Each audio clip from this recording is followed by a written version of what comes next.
ഞങ്ങൾക്ക് ഒരു special day ആണ്. എല്ലാവർക്കും സ്വാതന്ത്ര്യം കിട്ടിയ കാരണം ഞങ്ങൾ വിചാരിച്ചു ഞങ്ങൾക്കൊരു ചെറിയ സ്വാതന്ത്ര്യദിന ആഘോഷങ്ങളാവാന്നത്. ഞങ്ങൾക്ക് സ്പെഷ്യൽ ബിരിയാണിയാണ് കേട്ടോ. ഞാനുള്ളത് നമ്മുടെ ഫ്രണ്ട്സിൻ്റെ കൂടെയാണ്. ഞാൻ വർക്ക് ചെയ്യുന്നിടത്താണ്. ഒരാൾ മമ്പൻ ചിക്കൻ കഴിക്കലാണ് കേട്ടോ. ചിക്കൻ കഴിക്കലാണുള്ളത്. ഞങ്ങൾ ബാക്കിയൊക്കെ സെറ്റ് ആക്കിയിട്ടാണ്. ഞാൻ കാണിച്ചു തരാം. നമ്മൾ വെജിറ്റബിളൊക്കെ കട്ട് ചെയ്ത് വെച്ചിട്ടുണ്ട് കേട്ടോ. ഇത് ക്യാരറ്റാണ്, ഇത് വിട്ടേരെ. പിന്നെ ബിരിയാണിക്കുള്ള മസാല അങ്ങനെ കാര്യങ്ങളൊക്കെ, ഉള്ളി ചിക്കനുള്ള സാധനങ്ങൾ, ഗ്രേവിയൊക്കെ ഉണ്ടാക്കാൻ ഇത് ക്യാരറ്റാണ്. പിന്നെ ഇത് മുളക്, അങ്ങനെ എല്ലാം റെഡി ആക്കിയിട്ടുണ്ട്. നമ്മുടെ അണിയറയിൽ പ്രവർത്തിച്ച ആൾക്കാരെ കൂടി ഞാൻ കാണിച്ചു തരാം കേട്ടോ. ഇവിടെ ബാക്കിയുള്ള 2 ആൾക്കാർ വന്നിട്ട് എന്താണ് ഉണ്ടാക്കുന്നത്? സാലഡിന് വേണ്ടിയുള്ള സാധനങ്ങളൊക്കെ ഉണ്ടാക്കിക്കൊണ്ടിരിക്കുക കേട്ടോ. അത് ലക്ഷ്മി, ഇത് പ്രവീൺ. അങ്ങനെ നമ്മൾ ചിക്കനൊക്കെ പെരട്ടി വെച്ചിട്ടുണ്ട്. ചിക്കൻ കറിയാണ് ഫസ്റ്റ് വയ്ക്കുന്നത് കേട്ടോ. ചിക്കൻ കറിയല്ല, ചിക്കൻ പെരട്ടി പോലെ എടുക്കാനാണ് ഉദ്ദേശിക്കുന്നത്. പിന്നെ നമ്മുടെ ലക്ഷ്മി മാഡം ചല്ലാസ് റെഡി ആക്കിയിട്ടുണ്ട്. ലക്ഷ്മി ഒന്ന് നോക്ക്, ലക്ഷ്മി പണങ്ങി നിൽക്കും. അങ്ങനെയൊക്കെ നമുക്കപ്പോൾ ആദ്യത്തേക്ക് ചിക്കൻ കറിയിൽ ഉണ്ടാക്കുന്ന ഇതിലേക്ക് പോവാം. ചട്ടി വെച്ചിട്ടുണ്ട്, ഇനി എണ്ണ ഒഴിക്കണം. നമ്മുടെ കടുക് പൊട്ടി വന്നിട്ടുണ്ട് കേട്ടോ. നമ്മളപ്പോൾ അതിനകത്തേക്ക് ഇഞ്ചി വെളുത്തുള്ളിയും കൂടെ ഞാൻ എന്താ പേസ്റ്റ് ആക്കിയതാണ്, അത് ഇട്ട് കൊടുക്കണേ.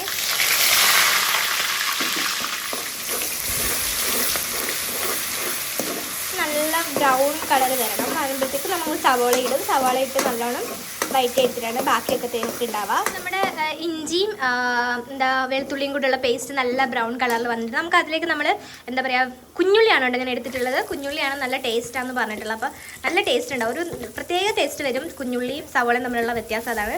അപ്പോൾ നമ്മൾ കുഞ്ഞുള്ളിയാണ് എടുത്തിട്ടുള്ളത്. കുഞ്ഞുള്ളി മാത്രമല്ല, കുറച്ച് സവാള ഇടുന്നാലും കുഞ്ഞുള്ളിയാണ് കൂടുതലായിട്ട് എടുത്തിട്ടുള്ളത്. ഇനി അതൊന്ന് വഴണ്ട് വരട്ടെ. നമ്മൾ മസാല എല്ലാം കൂടെ കൂട്ടാക്കിയതാണ് കേട്ടോ. ചിക്കൻ മസാല ഉണ്ട്, മല്ലിപ്പൊടി, മുളക് പൊടി, പിന്നെ ഗരം മസാല കുറച്ച്, പിന്നെ അങ്ങനെ എല്ലാം കൂടെ മിക്സ് ചെയ്ത് ഞാൻ വെച്ചിരുന്നതാണ്. അപ്പോൾ ഇതിലേക്ക് നമുക്ക് ആഡ് ചെയ്യാം.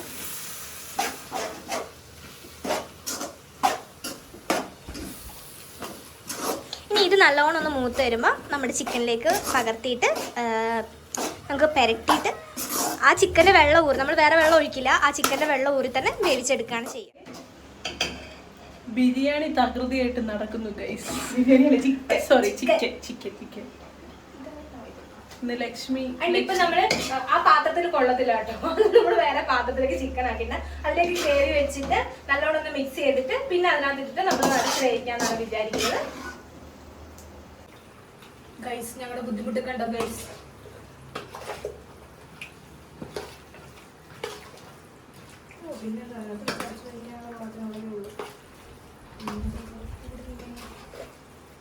പറഞ്ഞു കൊടുക്കാൻ എളുപ്പമാണ്. ഇളക്കുന്ന ആൾക്കാർ അതിന്റെ ബുദ്ധിമുട്ട് അറിയുന്നത് നമ്മൾ മനസ്സിലാക്കണം. ഞാൻ മനസ്സിലുള്ളത്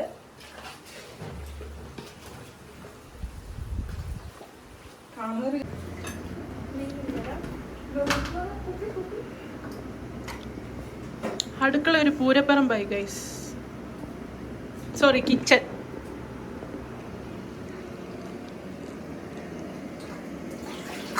നമ്മൾ ഇനി ഉണ്ടാക്കാൻ പോണത് ഇതാണ് കേട്ടോ. എന്താണ് കടി? അതെ, റൈസാണ്, ബിരിയാണി റൈസാണ് ഉണ്ടാക്കാൻ പോണത്. അപ്പൊ ഫസ്റ്റ് നമുക്ക് കുറച്ച് കാഷ്നട്ടും കാര്യങ്ങളൊക്കെ ഉണ്ട്, അത് നമുക്കൊന്ന് വാർത്തെടുക്കാം.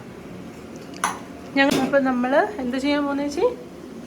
നമ്മള് കാഷ്യൂ ഒക്കെ വറക്കാൻ വേണ്ടി പോവാം. കൈസ് നെയ് വരുന്നില്ലെന്ന് തോന്നുന്നു ഗൈസ്. ശുദ്ധമായ പശുവിന് ജേഴ്സി പശുവിന്റെ നെയ്യാണ് ഗൈസ് ഇത്. നമ്മള് നെയ്യ് ഒഴിച്ച് ഉരുക്കാൻ വെച്ചത്. ഞാൻ ഈ അത് ബിരിയാണിക്കും കൂടെ എടുക്കാമെന്ന് വിചാരിച്ചാണ്. ഇവിടെ അരിയുടെ പ്രിപ്പറേഷൻ നടന്നുകൊണ്ടിരിക്കുമ്പോ ഇവിടെ കാഷ്യൂ, പിന്നെ കിസ്മിസ്. Close your eyes.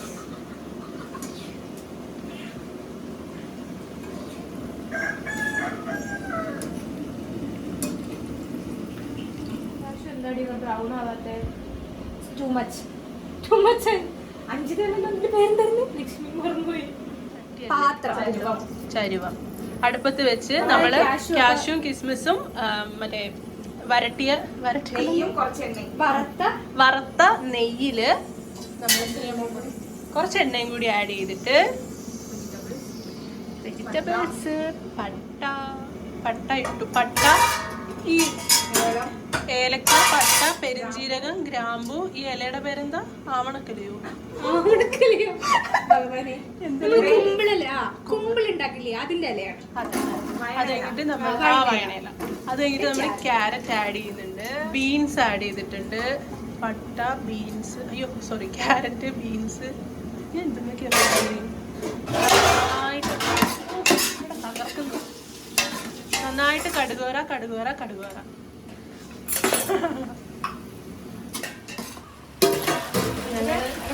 2 കപ്പ് വെള്ളമാണ് കേട്ടോ. 2 കപ്പ് പോരാ, 3 കപ്പ് വെള്ളമാണ് കേട്ടോ ചേർത്തിട്ടുള്ളത്. പിന്നെ അതിനകത്തേക്ക് നെയ്യ് ഒഴിച്ചിട്ടുണ്ടായിരുന്നു. പിന്നെ ഇപ്പോൾ പിഴിയുന്ന നാരങ്ങയാണ് കേട്ടോ. നാരങ്ങ എന്തിനാണ് പിഴിയുന്നത് വെച്ചാൽ റൈസ് ഇങ്ങനെ സ്റ്റിക്കി ആവാതിരിക്കാൻ വേണ്ടിയിട്ടാണ് നാരങ്ങ പിഴിയുന്നത്. എന്നിട്ട് നമുക്കിത് അടച്ച് വെച്ച് വേവിക്കാം. വെള്ളം തിളച്ചതിന് ശേഷമാണ് റൈസ് ആഡ് ചെയ്യുക കേട്ടോ. റൈസ് ഇട്ടു കേട്ടോ. റൈസ് ഇടാൻ വീഡിയോ എടുക്കാൻ എനിക്ക് പറ്റിയില്ല ഗൈസ്. റൈസ് ഇട്ടിട്ടുണ്ട്, കുറച്ച് നെയ്യ് ഒഴിച്ചിട്ടുണ്ടെങ്കിൽ നമുക്ക് അടച്ച് വെച്ച് വേവിക്കാം. നമ്മുടെ ചിക്കൻ കറി ഇവിടെ റെഡി ആയിട്ടുണ്ട്. ഇതിൻ്റെ മണ്ടയിൽ എന്തോ ഒഴിക്കുന്നത്? എണ്ണ ഒഴിച്ച് കുരുമുളക് പൊടി ഇട്ടിട്ട് നമ്മൾ നന്നായിട്ട് മിക്സ് ചെയ്ത് അടച്ചു വെക്കണം കുറച്ച് നേരത്തേക്ക്. എങ്കിലേ ടേസ്റ്റ് ഉണ്ടാവുള്ളൂ എന്നാണ് പറയുന്നത്.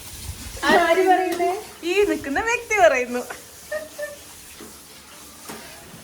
നമ്മൾ തക്കാളിയൊക്കെ ഇട്ട് ഗാർണിഷ് ചെയ്ത് ഇതിന് കുറച്ച് നേരം അടച്ചു വെക്കാം. ചിക്കൻ കറി റെഡി. റൈസ് റെഡി ആവണം ഗൈസ്. റൈസ് റെഡി ആവണം. എന്നിട്ട് ഞങ്ങൾ ബിരിയാണി കഴിക്കണം. കാണിച്ചു തരാം ഗൈസ്. ഈ ചീനിച്ചട്ടിയിൽ എണ്ണ ഒഴിക്കുന്നുണ്ട് ഗൈസ്. എണ്ണ എന്തിനാ ഒഴിക്കുന്നത് ചേച്ചി? നമുക്ക് ഇത് എന്താണ് സവാള വറുത്തെടുക്കാൻ വേണ്ടി, ബിരിയാണിയിലേക്ക് റൈസിലേക്ക് ഇടാൻ വേണ്ടിയിട്ട് സവാള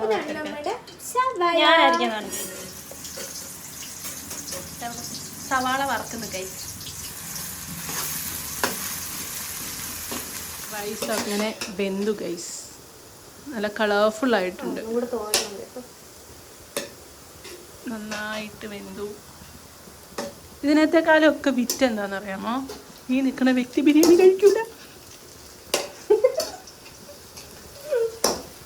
ഈ കേട്ടിട്ടുണ്ട് ചിക്കനും മീനൊന്നും കഴിക്കാത്തവർ ചിക്കൻ കറിയും മീൻ കറിയൊക്കെ വെച്ചാൽ നല്ല ടേസ്റ്റാന്ന് കേട്ടിട്ടുണ്ട്. അതുപോലെ ടേസ്റ്റ് ഉണ്ടോ എന്ന് നോക്കാം. ഇത്ര നാളും ചേച്ചി വെച്ചോണ്ട് ചേച്ചി കഴിക്കുന്നത് തന്നെയല്ലേ ഞങ്ങളും കഴിച്ചോണ്ടിരുന്നത്. പക്ഷെ ഇത് ചേച്ചി കഴിക്കത്തില്ലല്ലോ.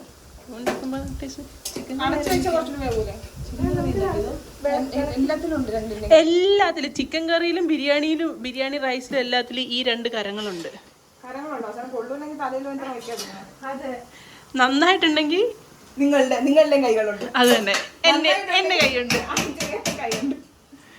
നന്നായിട്ടില്ലെങ്കിൽ ഇവരുടെ കൈകൾ മാത്രം. കേക്കുണ്ടാക്കുന്നത് കൊള്ളാമെങ്കിൽ ഞാൻ ഉൾപ്പെടുന്നു. ഇല്ലെങ്കിൽ നമ്മുടെ സവാള വറന്നോണ്ടിരിക്കുകയാണ്. വരണില്ല, അതാണ് പ്രശ്നം. ക്യാഷ് നമ്മൾ വറുത്ത് വെച്ച ക്യാഷും കിസ്മിസും നമ്മൾ റൈസിലേക്ക് ഇട്ട്, റൈസ് ഇപ്പോൾ ഫുള്ള് വെന്ത് നല്ല സെറ്റായിട്ടുണ്ട്. അതിൻ്റെ കൂടെ നമ്മൾ വറുത്ത് വെച്ച ഒനിയൻ സവാളയും കൂടി ഇട്ട് നന്നായിട്ട് ഇളക്കും. അത് ഇട്ട് കഴിഞ്ഞിട്ട് എന്താ ചെയ്യുന്നതെന്ന് എനിക്ക് അറിയത്തില്ലായിരുന്നു ഗൈസ്. അതുകൊണ്ടാണ് ഞാൻ നന്നായിട്ട് സ്റ്റോക്ക് ചെയ്തു. നമ്മുടെ റൈസ് നല്ല ഇതായിട്ട് വരുന്നുണ്ട്. തുണി കുറച്ച് മാറ്റി പിടിക്കും.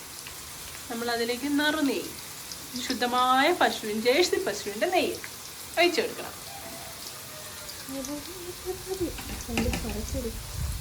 നന്നായി ഇളക്കി യോജിപ്പിച്ച് സെറ്റാക്കി ആള് മാറി ഗൈസ്.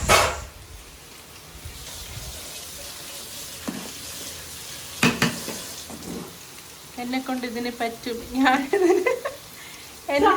പ്രാപ്തയാണ്. എനിക്കിതിന് സാധിക്കും. ചുറ്റുഭാഷ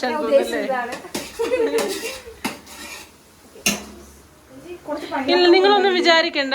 കുക്കിംഗ് കഴിഞ്ഞതിൻ്റെയാണ്. ഞങ്ങള് പിന്നെ ബിരിയാണി ഇന്ന് ഏറ്റവും വലിയൊരു അത് തന്നെ കുക്കിംഗ് കഴിഞ്ഞതിൻ്റെയാണ്. അല്ലാണ്ട് ഞങ്ങൾ വൃത്തിയില്ലാത്ത കുട്ടികളൊന്നുമല്ല. നിങ്ങൾ മനസ്സിലാക്കണം ഗൈസ്.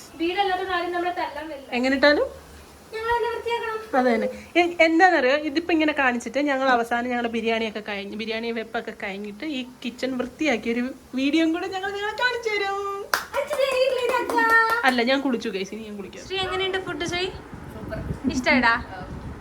അഞ്ചി എങ്ങനെയുണ്ട് പറ? അടിപൊളി, സൂപ്പർ സൂപ്പർ. സേതുമോളെ എങ്ങനെയുണ്ട് പറ? ഞാൻ ബിരിയാണി തിന്നാത്തോണ്ട് ഞാൻ കുത്തിരി ചോറാണ് ഗൈസ്. ഞാൻ ചോറ് വേറെ വെച്ചിട്ടുണ്ടായിരുന്നു. ചിക്കൻ കറി ഞാൻ കൂട്ടിയില്ല. ഒന്നും പറയാനില്ല. അടിപൊളിയാണെന്ന് എനിക്കും തോന്നുന്നു. ഞാനല്ലല്ലോ അഭിപ്രായം പറയണ്ടേ, ബാക്കിയുള്ളതല്ല അഭിപ്രായം പറയണ്ടേ. ഉച്ചത്തെ എൻ്റെ കൈതിരി തിന്നത്തൊക്കെ ഉണ്ട്. എനിവേ ബാക്കിയുള്ളവരൊന്നും കഴിക്കാൻ വന്നിട്ടില്ല, അതൊക്കെ ഉറങ്ങാണ്. അവർ പിന്നെ ഭക്ഷണം ക്ഷീണം, ബിരിയാണി ഉണ്ടാക്കുന്നത് കണ്ട ക്ഷീണം. ക്ഷീണമാണ്. അപ്പം കഴിച്ചിട്ട് വരാം ഗൈസ്. അത്രേ ഉള്ളൂ. Happy independence day. അപ്പം തെറ്റുന്നു. ഇനി വെയിറ്റ് ചെയ്യാൻ വയ്യ.